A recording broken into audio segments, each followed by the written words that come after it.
Hello, this is Mr. Neil Wright, consultant audiologist and director of earwax. Thank you for joining me in yet another demonstration video of our recently developed wax scope.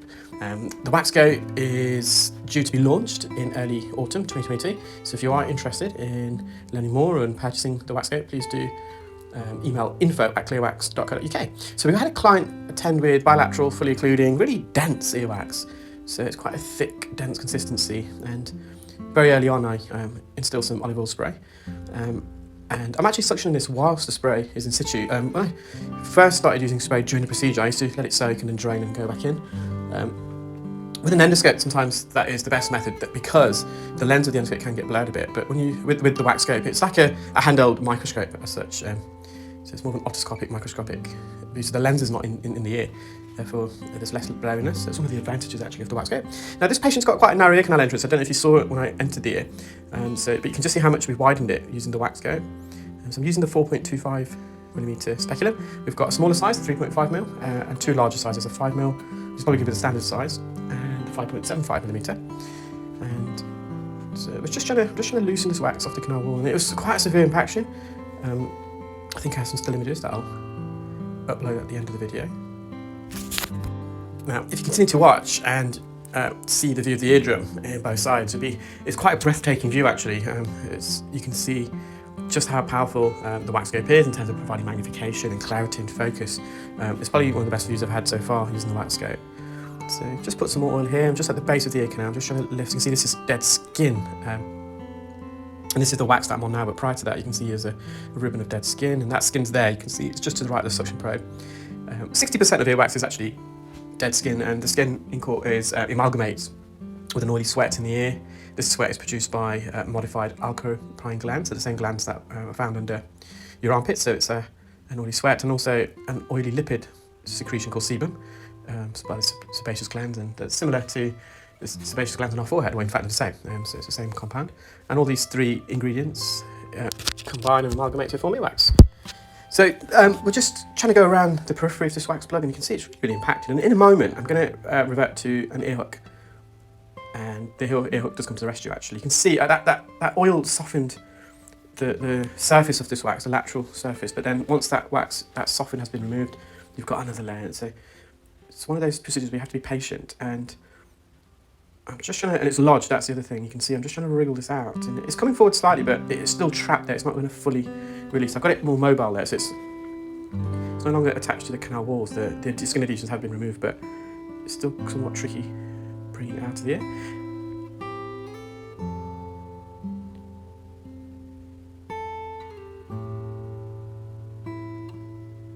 It'd be interesting if any viewers are watching the videos and they are using loupes or a microscope or any other device to remove wax other than the endoscope. Just drop a comment, and just if you could let me know how you feel the view compares to your current technique of removing wax. That would be a very useful guide. So I'm just scanning around the top of the ear, and you can see I've just adjusted the focus there, and I'm just gliding in with the hook. I'm getting to the roof of the ear canal here, and I'm embedding the tip into the core of the wax. Now, this is the patient's left ear, and we've still got the right ear to do. The right ear was more complex for here, so it took a bit longer. So again, do stay tuned. So I'm slowly bringing this wax plug forwards. Some of the wax did come out, but at the same time, the ear hook did also just dissect through the wax. It cut through the wax like a hot knife through butter. So I'm just going back further in and slowly bringing this forward. You can see each motion of bringing the wax plug forward, and I'm going back, trying to bring it again, trying to release it and extract it out. So I think I've got it right behind now, and this is where I'm trying to pull the plug out in one go, which I think I did manage in the end.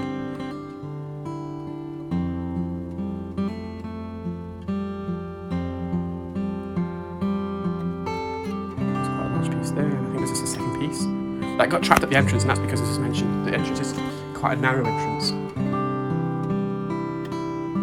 Just getting the hook in behind, and then kind of just literally prizing it forwards. There's the big mass. And so I've got some still images at the end. Now, if you look at this eardrum, we're going to dilate the ear canal. I'm going to turn the wax scope towards the eardrum, and I'm going to adjust it in focus. And you can just see how focused and clear that is.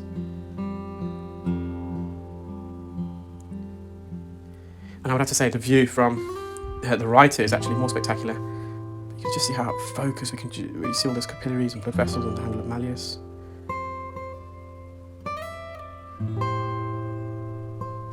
So I'm really, really pleased with that. Now we're on to the patient's right ear, and again the entrance is narrow, but just straightening it using the speculum. And this is where I think the waxscope will benefit a lot more people possibly than the endoscope. Now, the iClearScope endoscope, the endoscopic view is, as I've said several times in the past, and I'm sure I'll continue to say, it's unparalleled, and it's something that can compete against an endoscope. More particularly the iClearScope that we've developed, which has been developed for the purpose of wax removal. So we've designed it in such a way where it provides the optimal optics for wax removal. But people do struggle in terms of dilating the ear canal, widening it, because there's no speculum with an endoscope. You're having to use the tip of the endoscope to manipulate the ear open and stretch it open. So this is where I think the waxscope comes into its own for those people that can struggle, and there is a fair few percentage that do.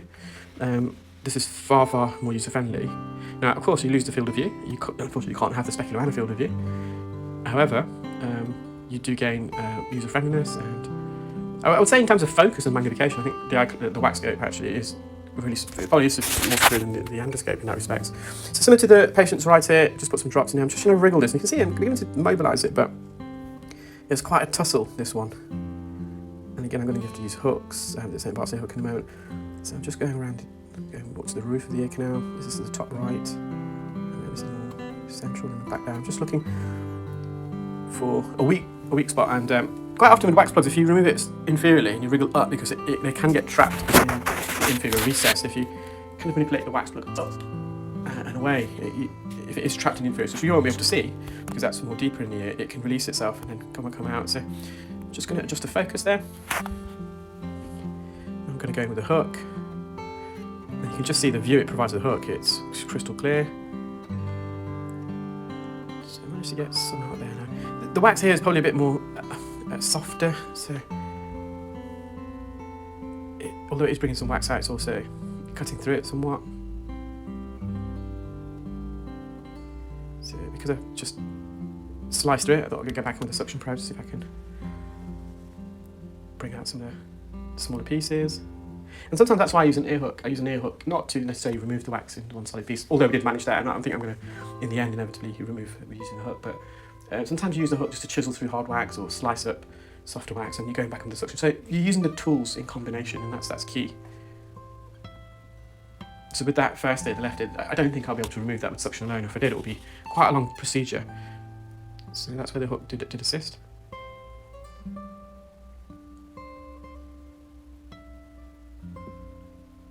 What sometimes can be a bit easier with the waxscope is when you're using mechanical instruments. And mechanical instruments, when I say mechanical instruments, I refer to the ear hook, Jobson horn, or forceps. So because the ear canal is quite, so you're straightening it using the speculum, and you get a clear line of sight actually, and so you can possibly go in a bit deeper with a hook or Jobson horn and forceps. With an endoscope, it's a bit trickier because obviously the insertion, although you are straightening the ear canal slightly with the endoscope, sometimes it's hard to get past the second bend with the hook and scoot confidently. So, but I think with the waxscope, it's probably a tad easier.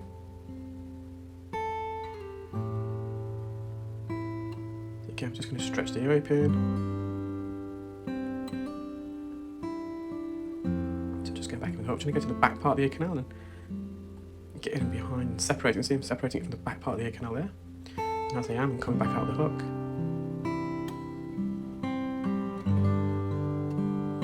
I think I've just put some more oil in there. And this is a good trick and tip for anyone performing ear wax removal. When you've got this consistency of wax, do put some oil in. It does make a big difference. I'm just going to tease this forwards.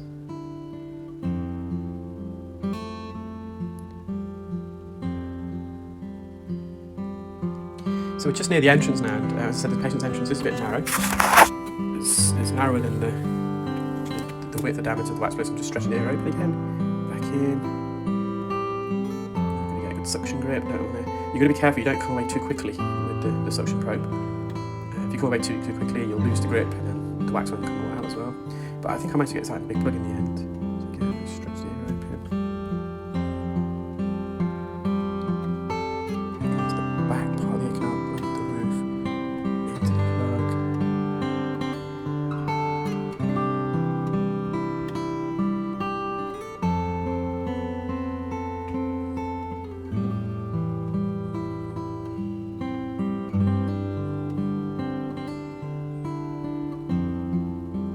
So again, I'm just going to separate it. That's why the hook's quite good. It's got a slim diameter, it can be used in tight spaces like that. Again, so this is slowly but surely coming out.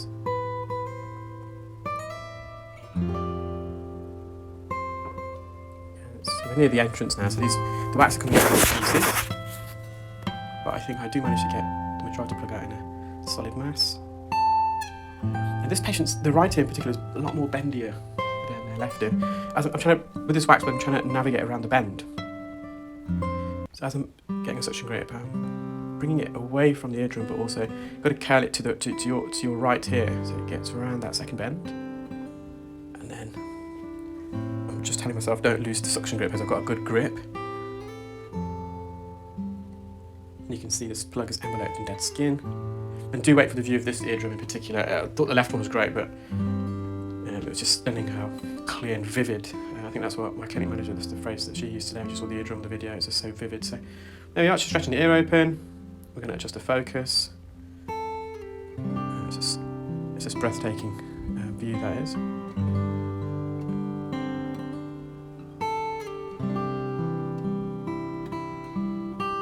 Of course, I played this back with the patient. She was in awe as well about how clear the eardrum was. And I've just got some still, and I've just got a pencil tip as a reference point. You can just see how